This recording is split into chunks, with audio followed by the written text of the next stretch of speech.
Thank you so much, Dr. Szilard. Now I'd like to open the floor for questions from our audience. If I call on you, and please wait until I call on you, I would ask that you wait then for one of the microphones to be brought to you. Well, I will indicate. Now, this is to ensure that our remote audience, who is listening in various parts of the world via the internet, can hear. And I'd ask you to identify yourself and your affiliation. And I'll risk it here, but just ask those of you who are viewing this via internet, if you want to tweet a question to our speakers, you can do that, and I'll try and monitor that as best I can. Being a troglodyte myself, I'm not sure I can make this work, but we'll see how we can do that.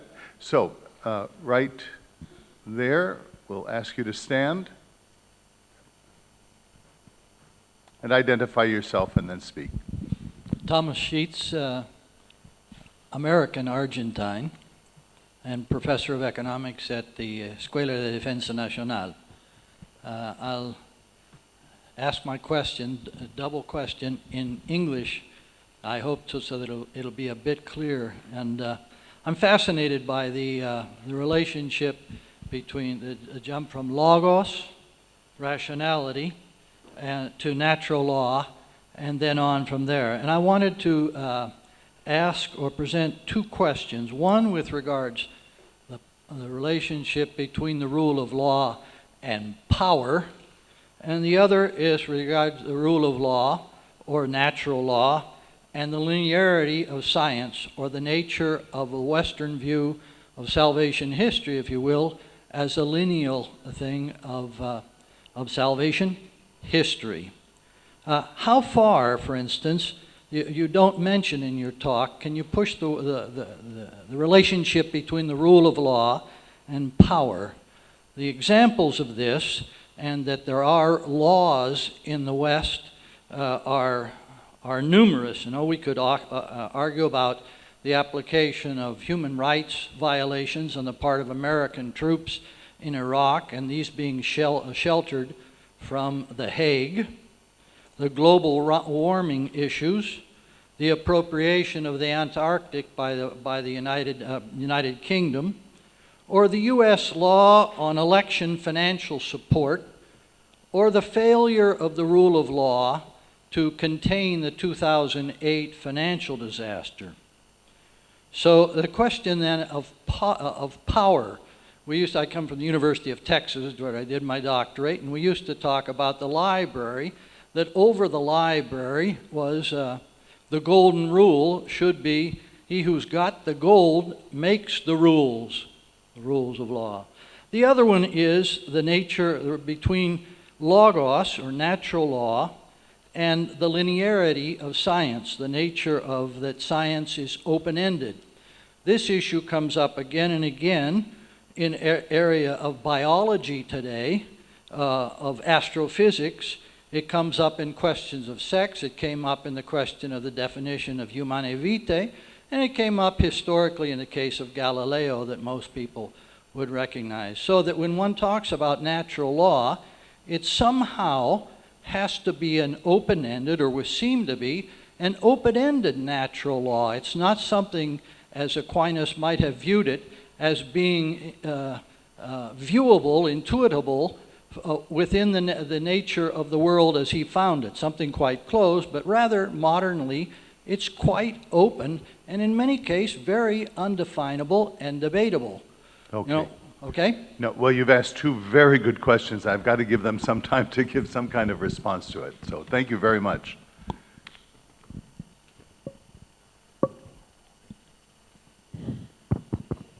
Okay. Can you hear me?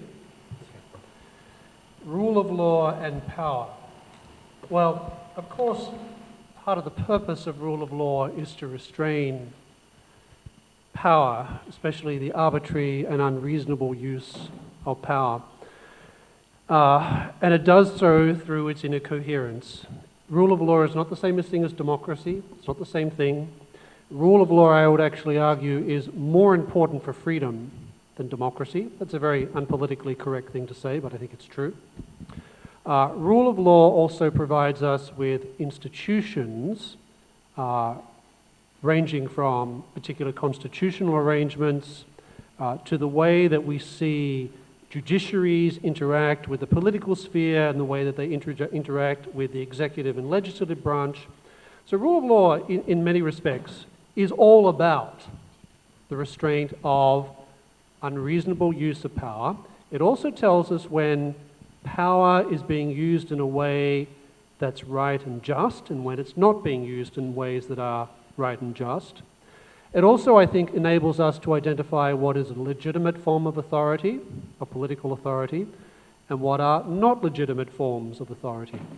So it enables us, for example, to look at even whole regimes and determine that such and such a regime is fundamentally unjust, or whether such and such a regime is in different ways departing from what it's supposed to be doing in the political realm. So the rule of law does a great deal, if it's taken seriously, to restrain power. But I also think that rule of law without a grounding in natural law, which is not the same thing as the law of nature, is very different to biology and those sorts of things. It's very, very different. But rule of law, I think, is critical in restraining power, but also in terms of its dependence upon principles of practical reasonableness. That's what natural law is. Natural law is not biology. Natural law is not physicality. Natural law is simply right reason, the capacity of the human mind to apprehend good and evil and to think logically and coherently about how one makes moral choices, be it as an individual or as a community or even as a government. So rule of law is absolutely crucial, and it's not a very sexy topic. It's not a topic that politicians like to talk about very much because in some respects it sounds not so interesting, but it is absolutely crucial if you want to have civilizational development. Now, in terms of logos, natural law, and science, well, I'm not a philosopher of science, so my answer here is going to be relatively limited.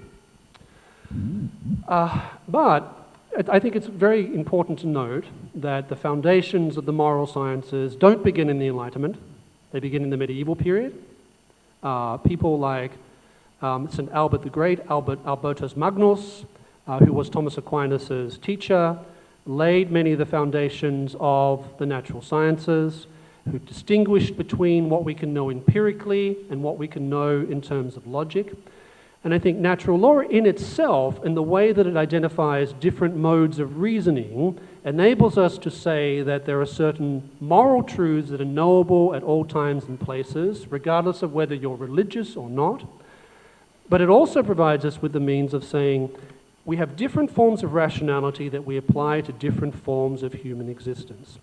But that said, something like the entire scientific enterprise is not as open-ended as people imagine, I think. For example, it depends upon the principle of non-contradiction. You can't do science without the principle of non-contradiction. And the principle of non-contradiction can't be empirically proved, but does anyone doubt that it's real? So I'll stop there. Mario, did you want to chime in on this? Would either of you make a distinction between power and economy? Economics. Because the implication of the question was that the people who have the gold have the power, and I'm wondering if there's a distinction to be made. If people have money, can we construct a society where power and economics are divided or separated? Yes, and the Western tradition has done a pretty good job at doing that because especially with the advent of Judaism and Christianity, which of course has a very linear approach to thinking about the world, that's very important when it comes to economic development. Remember, the Greeks and the Romans had a circular view of the world, of history. Time was going round and round and round, and fundamentally it was irrational because we're all subject to pagan gods playing around with our lives and having a good time at our expense. Christianity comes along and takes the Jewish notion of creation and that human beings are co-creators, and that adds a whole new way of thinking about history, about knowledge, about science, and about government, and also in terms of these different distinctions between different spheres of human activity. That The economic world affects politics, politics affects economics, but these spheres also enjoy a certain degree of freedom from each other, and it's good that we have these different spheres of freedom that limit each other precisely because it contributes to the growth of freedom overall. Okay. Another question. Right here in the front.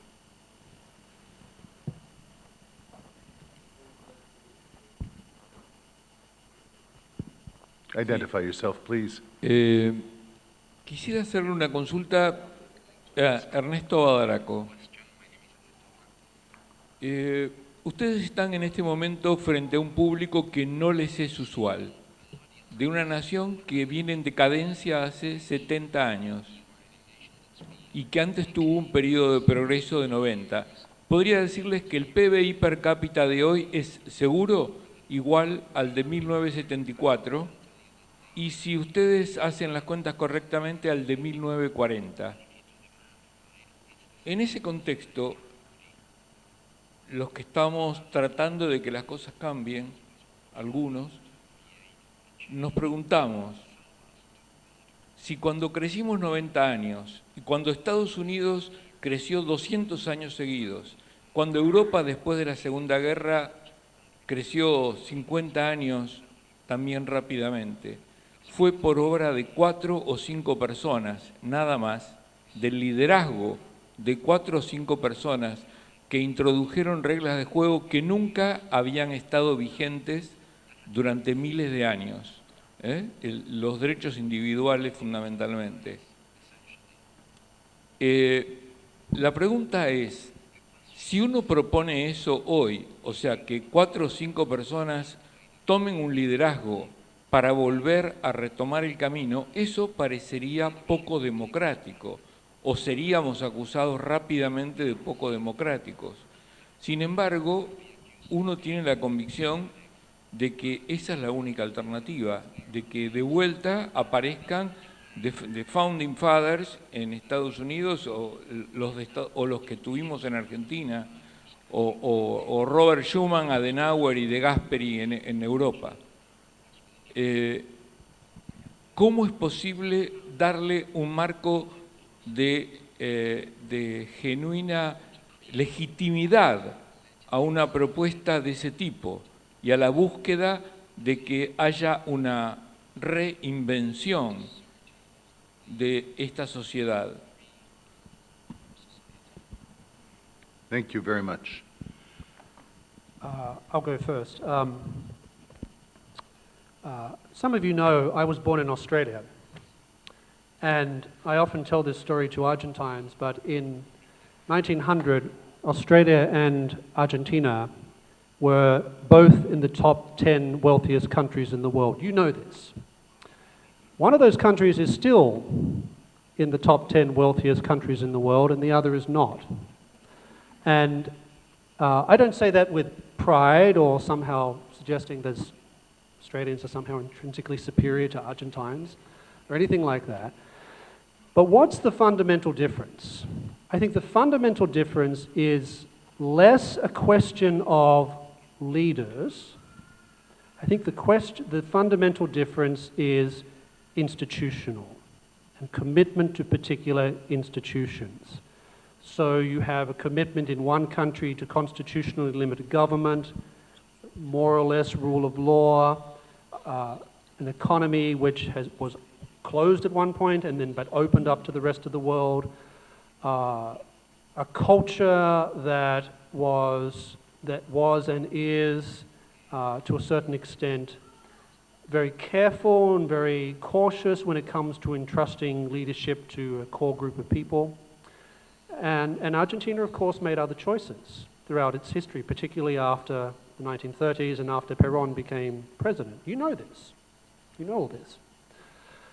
So institutions, as Professor Sila, I think, pointed out very well, really are the key. Now, it is also true that if a society is in an advanced state of degradation, then two things can happen. One is that the society can continue declining, can gently enter a type of gentle decline, which I think is what many Western European countries have more or less opted to do, because they don't want to face up to the fact that the utopia that Professor Szilard talked about is impossible. Or there can be a small group of people who make a conscious decision at a particular point of time, usually during a crisis. Usually during a crisis, because in crisis, people are willing to let governments and particular groups of people do things that they otherwise wouldn't do. So I don't want Argentina to have a crisis. You should never want that for a society. But it's also true that it's very, very difficult to institutionally recover a society, which I think is what is the case in Argentina, but not just Argentina, many other Latin American countries. But the institutional change is hard, and institutional change at its root involves elites and the broad citizenry making certain value choices. A very good economist on this subject is the 2006 Nobel Prize economist Edmund Phelps. He's written a book called Mass Flourishing, which I think is excellent. But he makes the point that if you want to understand why some societies differ from another, it has much to do with institutions, but at the root of institutions are particular value commitments. Once you make the right value commitments and then you choose to institutionalize them, that is what drives social, political, and economic change, and it takes a long time. There's no instant solution. There's no leader who's going to come along and fix everything. And that sounds, in some respects, I suspect, depressing, but I don't think there is really any alternative, except if you have a severe crisis and whoever is in charge is allowed to do things that the population would otherwise never tolerate.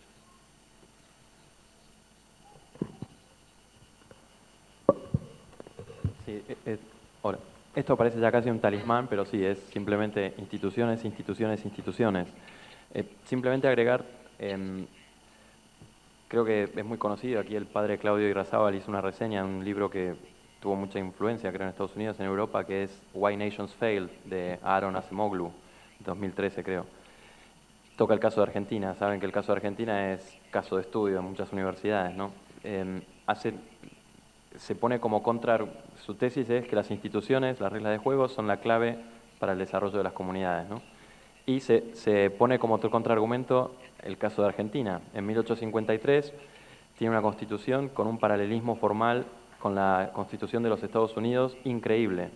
Entonces, de algún modo o en algún momento Argentina fue capaz de sentar las bases institucionales para generar un tipo de convivencia que en otros lugares del planeta ha permitido otro tipo de sociedades, otro tipo de niveles de vida a día de hoy. Entonces, las instituciones son la clave junto con el marco cultural, como bien señalaba al citar a Phelps, Sam, con el marco cultural en el cual anidan esas instituciones. Simplificaciones aquí es muy peligroso, pero hablando con Sam en estos días, ¿no?, le llamaba la atención cómo es algo cultural que le parece casi incomprensible que exista una regla y que no se la cumpla. Claro, yo también me reía cuando escuchaba eso, ¿no? Y él me dice, no, es que en mi mundo lo que yo veo es que si no nos gusta algo, tratamos de hacer lobby para cambiar la ley de acuerdo a lo que yo quiero hacer. Pero esa idea de que una vez que está la ley, me acuerdo en el colegio secundario le comentaba, a mí me enseñaban que el virrey aquí lo que hacía en algún momento fue tomar la ley que llegaba del monarca en España, decir, aquí está la ley, pero no la aplicamos, ¿no? En un gesto de respeto al imperio, a Madrid, pero un factum de aquí nos organizamos nosotros, los muchachos, como nosotros sabemos y nos conocemos, que los otros están lejos.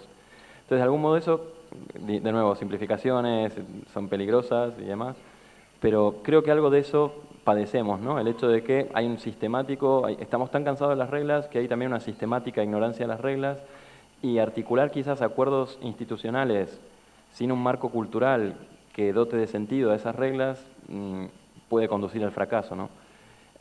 Pero creo que sí, la línea va por ahí, ¿no? El siglo XX está poblado de laboratorios humanos, ¿no? Lo que fue Berlín Oriental y Berlín Occidental, lo que es Corea del Norte y Corea del Sur, que se utilizan incluso como recursos educativos, ¿no? Donde Simplemente distintos acuerdos institucionales generaron con el paso del tiempo sociedades dramáticamente distintas, ¿no? ¿Qué difería entre los berlineses orientales y los berlineses occidentales? ¿Era el idioma? ¿Era el pasado? ¿Era la cultura? ¿Era la raza? ¿Era el credo? 50 años después, 60 años después, uno se encontraba que cuando cae el muro, esto lo señalan algunos sociólogos, ¿no? A los berlineses occidentales les impresionaba ver, no sé si recuerdan, cae el muro y Berlín Occidental decide dar una especie de subsidio de bienvenida a los berlineses orientales que no tenían un duro, se diría en España, un euro, un marco o lo que sea, ¿no? Entonces se agolpaban en las puertas de los bancos para recibir 50, 100 Reichsmark y tener para poder caminar por la ciudad y demás. Era noviembre, los berlineses occidentales veían estas largas colas en la madrugada y bajaban con café, con medialunas, a estas berlineses orientales que estaban ahí esperando a que abriera el banco para recibir sus 100 marcos, ¿no? Y les impresionaba a estos berlineses ver que los primeros de la fila o de la cola cogían todas las medialunas que podían, 2 vasos de café y demás. O sea, no tenían conciencia de que detrás de ellos habían otros esperando por lo mismo, ¿no?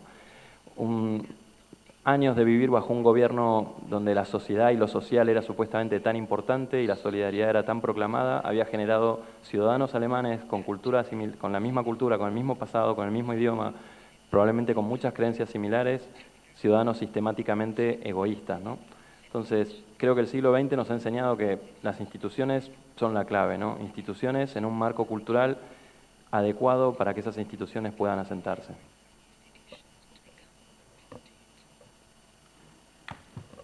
Thank you. Yeah.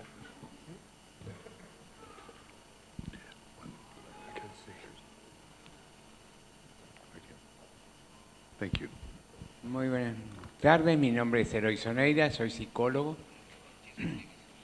Creo que el problema que señalaba el señor que habló antes parte si habrá líderes para imponer el cambio que hay que hacer. Y creo que la cosa es al revés. La sociedad argentina está aceptando, por lo general, que mis derechos a la libertad, mis derechos a la propiedad, a la vida y la búsqueda de la felicidad deben ser cumplidos. Pero no me preocupo si otros no lo reciben. O sea, esa sociedad no está apta para recibir al maestro por cuanto tiene 2 formas de ver las cosas.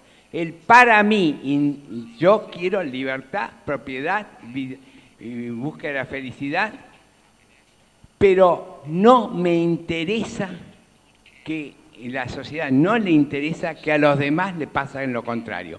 Por algo, 7 religiones dicen, no desees a los demás lo que no desees que cumplan para ti.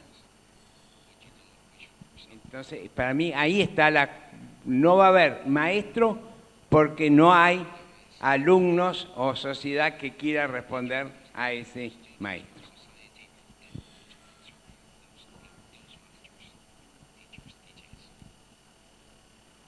Would either of you like to comment on that? The only thing I would say is that this plays into both questions, is that there was you were referencing more or less life, liberty, and the pursuit of happiness, which was, of course, the Declaration of Independence. And the gentleman over here was talking about the American Revolution as well and what they did. What I think is important and interesting is that the ideas that they proposed just didn't fall from the sky.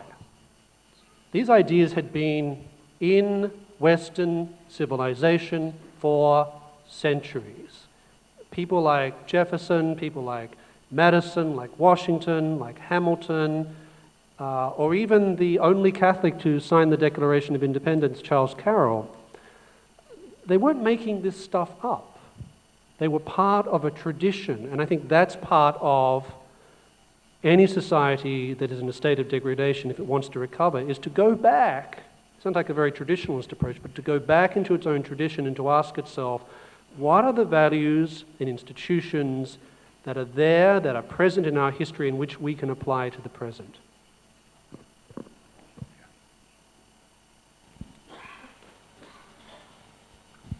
Sí, mi nombre es Daniel Palazzo, soy profesor de ciencias en una escuela terciaria. La pregunta mía es, que es razonable esperar que un político o un funcionario del Estado no adhiera mucho a las tesis de gobierno limitado ni a las consecuencias que se desprenden de la ley natural. Eso es razonable. Lo que a mí me resulta enigmático, y quisiera que ustedes me pudieran explicar, cualquiera de los tres del panel o los tres, es cómo es que estas tesis son generalmente aceptadas, perdón, no son aceptadas, las del gobierno limitado y la de la libertad y todo lo que se ha expuesto en esta reunión, no son aceptadas por la sociedad civil en general, incluida no solamente en general la sociedad argentina, sino también las sociedades de los países donde ustedes provienen, porque uno ve que el Estado americano es gigantesco, quizás más gigantesco que el argentino, y uno ve que los estados de los países europeos también son gigantescos, y la gente parece que está a favor y está de acuerdo.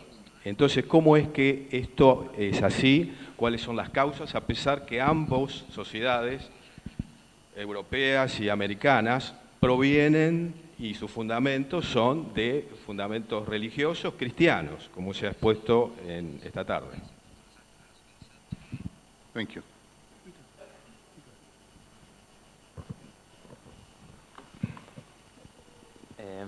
Ha soltado el toro al ruedo, dirían en España, ¿no? Ha tocado un tema difícil. El caso de Europa es sintomático. A mí me queda al menos el consuelo de que si las cosas se desarrollan como todo parece ser, ¿no? El tema del problema de la natalidad que afronta Europa, el envejecimiento, la firme convicción de que con más de lo mismo se va a resolver lo que se está padeciendo, o sea, con más injerencia del poder estatal, con más cultura de préstamo y demás, que cuando se haga una especie de rastreo de qué le pasó a la civilización, que al menos se encuentren algunas voces disidentes de personas que decían, eso no va por buen camino, ¿no? No espero mucho más.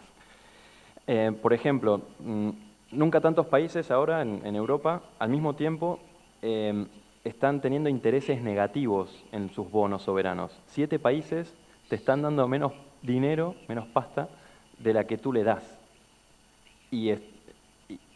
¿Por qué se hace eso? O sea, de nuevo, reglas de juego, ¿no?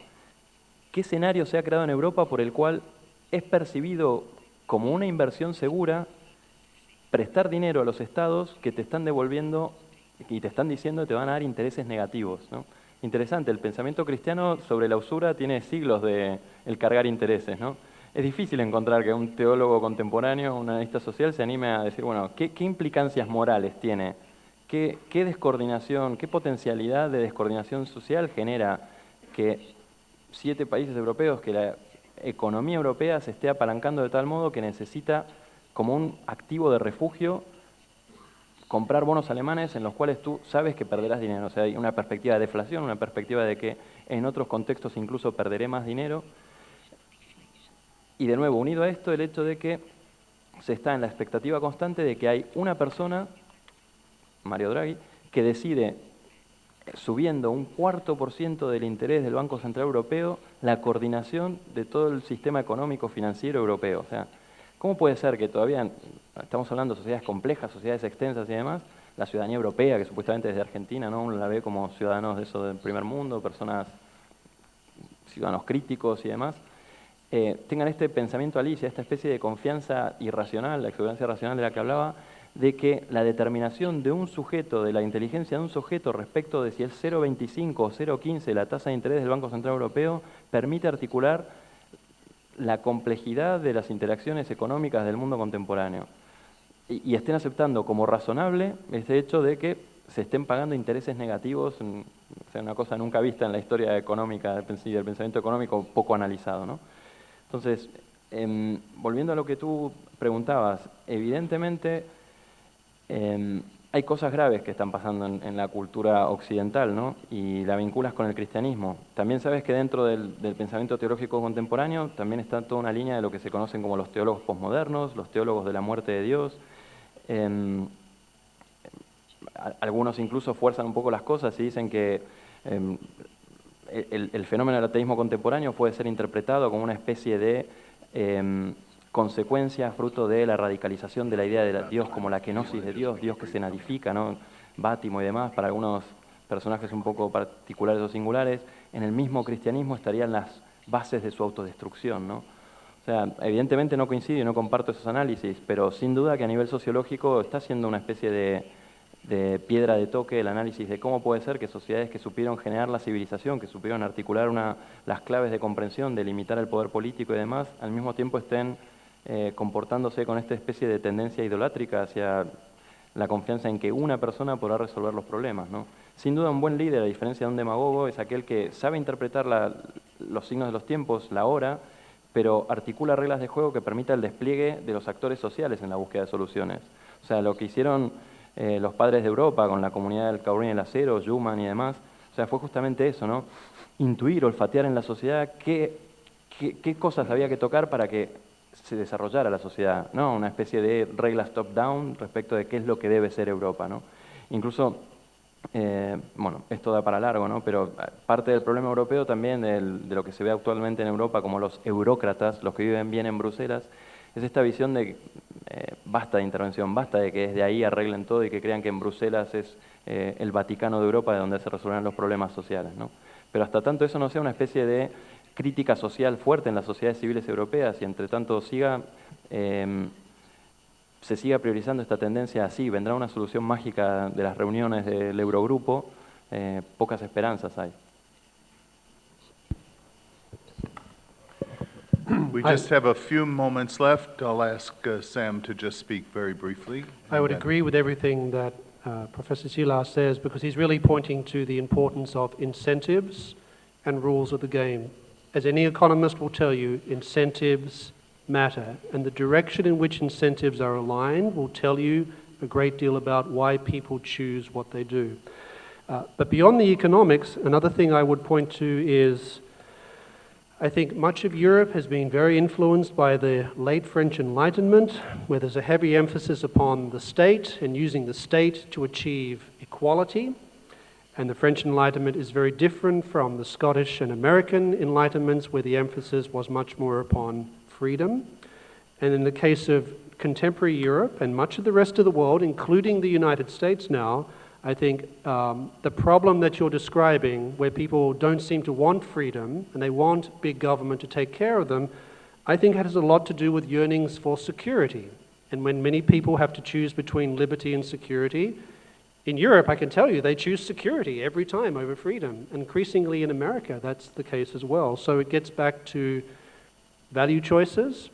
It also gets back to conceptual clarity. When Christianity talks about equality, its primary understanding of equality is equality of dignity, not equality of outcomes, and certainly not equality of economic outcomes.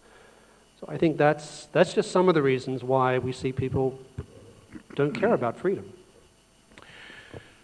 Well, our conversation has demonstrated that there's a lot more to be said about these topics, and unfortunately we have run out of time for this session. We will now take a 30-minute break. There are some refreshments planned for us just outside this door, and we will be prompt about it, as I've tried to be prompt in ruthlessly dictating this session. So thank you very much for your attention, and I invite you to come back in 30 minutes.